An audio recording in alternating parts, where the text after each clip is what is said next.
कि इन सारी बाह्य चीजों से आप, दूसरा, परीक्षा में घबराहट का कभी कारण ये होता है, कभी लगता है समय कम पड़ गया, कभी लगता है कि अच्छा होता मैं वो क्वेश्चन पहले कर लेता। तो इसका उपाय ये है, पहले एक बार पूरा क्वेश्चन पेपर पढ़ लीजिए, फिर मन से तय कीजिए कि किस आंसर में कितना मिनट मोटा मोटा मेरा जाएगा, और उसी प्रकार से अपना समय तय कर लीजिए।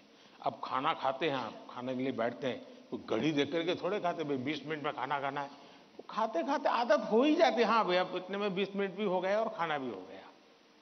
इसके लिए कोई घड़ी और कोई बेल थोड़ा बजता है कि चलो अब खाना शुरू करो, अब खाना बंद करो, ऐसा तो होता नहीं है।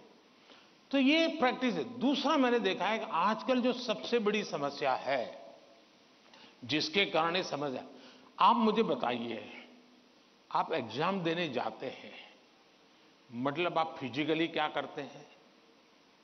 आप फिजिकली पेन हाथ में पकड़ करके लिखते हैं, यही करते हैं ना? दिमाग अपना काम करता है, लेकिन आप क्या करते हैं? लिखते हैं। आज के युग में आईपैड के कारण, कंप्यूटर के कारण, मोबाइल के कारण मेरी लिखने की आदत धीरे धीरे कम हो गई है। जब भी एग्जाम में लिखना होता है, इसका मतलब हुआ कि मुझे अगर एग्जाम के लिए तैयार करना है, तो मुझे अपने आप को लिखने के लिए भी तैयार करना है। आजकल बहुत कम लोग हैं जिनको लिखने की आदत है,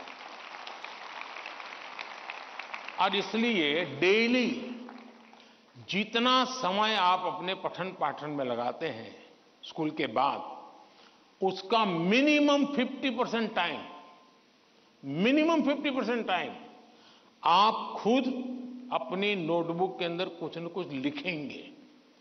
हो सके तो उस विषय पर लिखेंगे, और 3 बार 4 बार खुद का लिखा हुआ पढ़ेंगे और खुद का लिखा हुआ करेक्ट करेंगे।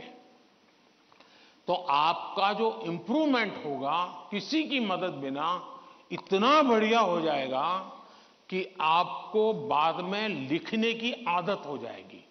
तो कितने पेज पे लिखना, इतना लिखने में कितना समय जाता है, ये आपकी मास्टरी हो जाएगी।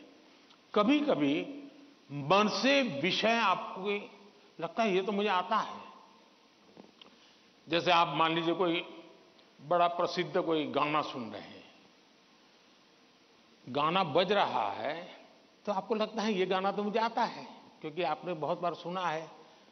लेकिन एक बार गाना बंद करके जरा कागज पे लिखो ना, वो गाना आता है क्या, तो पता चलेगा नहीं यार, सुनते समय जो मेरा कॉन्फिडेंस था, मुझे अच्छा लगता था और आता था, हकीकत में मुझे आता नहीं था।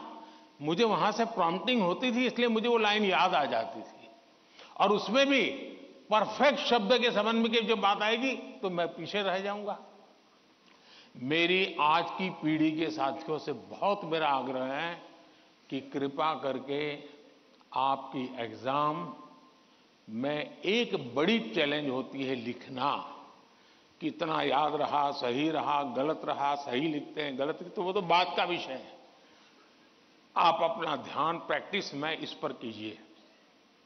अगर ऐसी कुछ चीजों पर अगर आप ध्यान केंद्रित करेंगे, मुझे पक्का विश्वास है कि एग्जाम हॉल में बैठने के बाद जो अनकंफर्ट या प्रेशर फील करते हैं, वो आपको लगेगा ही नहीं, क्योंकि आप आदी हैं।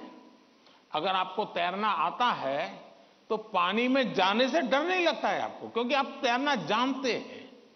आपने किताबों में तैरना ऐसे होता है और आप सोचते हैं हाँ मैं तो पढ़ा था भाई, हाथ पहले ऐसे करते, फिर दूसरा हाथ, फिर तीसरा हाथ, फिर चौथा हाथ, तो फिर आपको लगता है कि हाँ पहले हाथ पैर पैर दिमाग से खप कर लिया, अंदर जाते ही फिर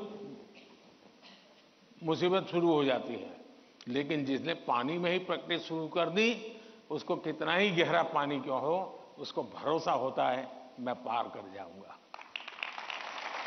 और इसलिए प्रैक्टिस बहुत आवश्यक है, लिखने की प्रैक्टिस बहुत आवश्यक है।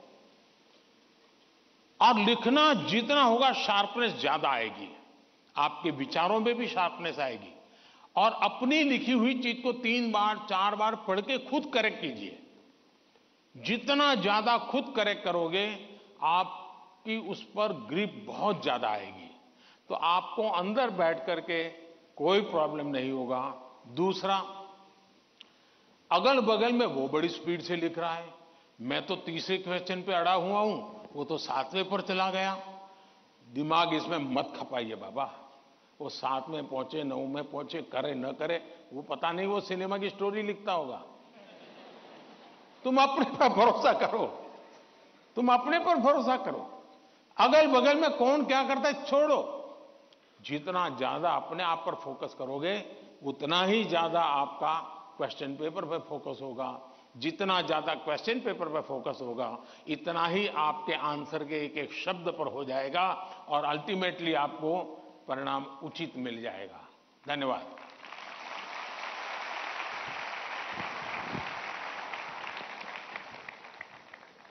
धन्यवाद पीएम सर। तनाव प्रबंधन का ये सूत्र जीवन भर हमें प्रेरित करेगा।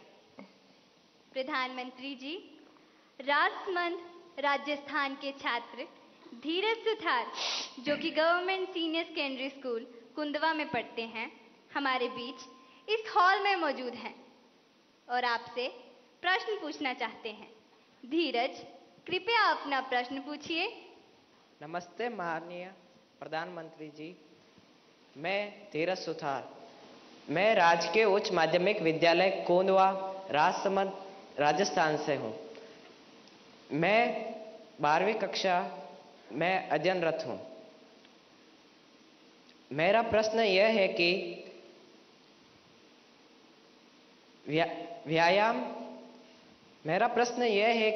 व्यायाम के साथ साथ पढ़ाई को कैसे मैनेज करें, क्योंकि शारीरिक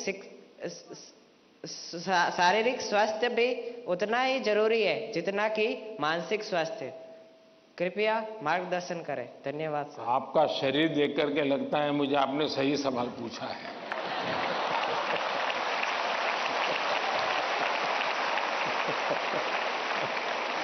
और आपकी ये चिंता भी सही होगी।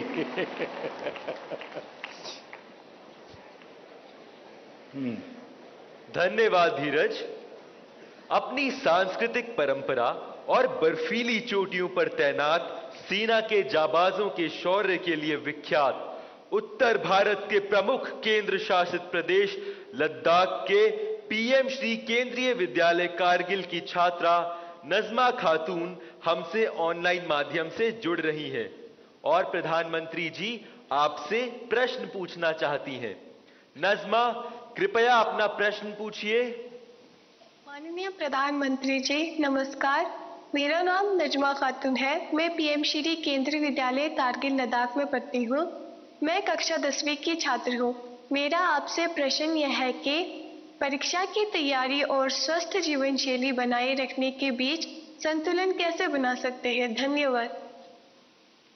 शुक्रिया नजमा।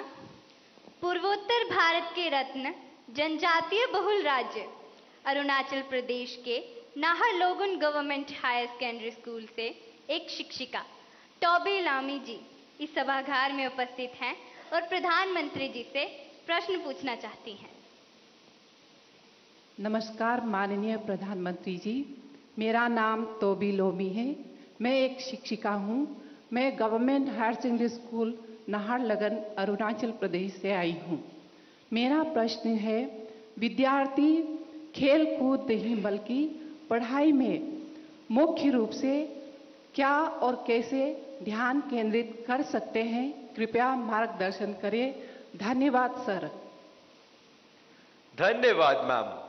प्रधानमंत्री जी, धीरज, नजमा और तोबी जी पढ़ाई और हेल्दी लाइफ में सामंजस्य कैसे स्थापित करें, इस विषय पर आपका मार्गदर्शन चाहते हैं।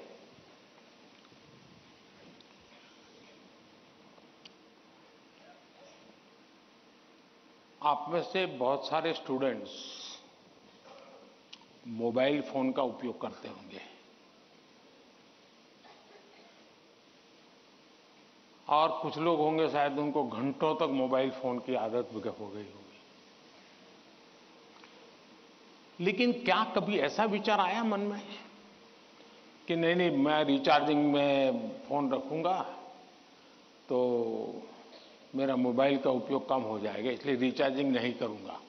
अगर रिचार्जिंग नहीं करूंगा तो मोबाइल काम करेगा क्या? करेगा क्या? तो मोबाइल जैसी चीज जो रोजमर्रा देखते हैं उसको भी चार्जिंग करना पड़ता है, नहीं करना पड़ता है? अरे जवाब तो दीजिए।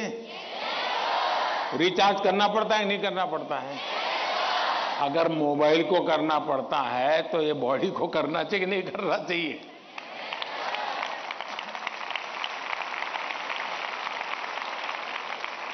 जैसे मोबाइल फोन में चार्जिंग ये मोबाइल की रिक्वायरमेंट है, वैसे हमारा शरीर का भी चार्जिंग ये शरीर की रिक्वायरमेंट है।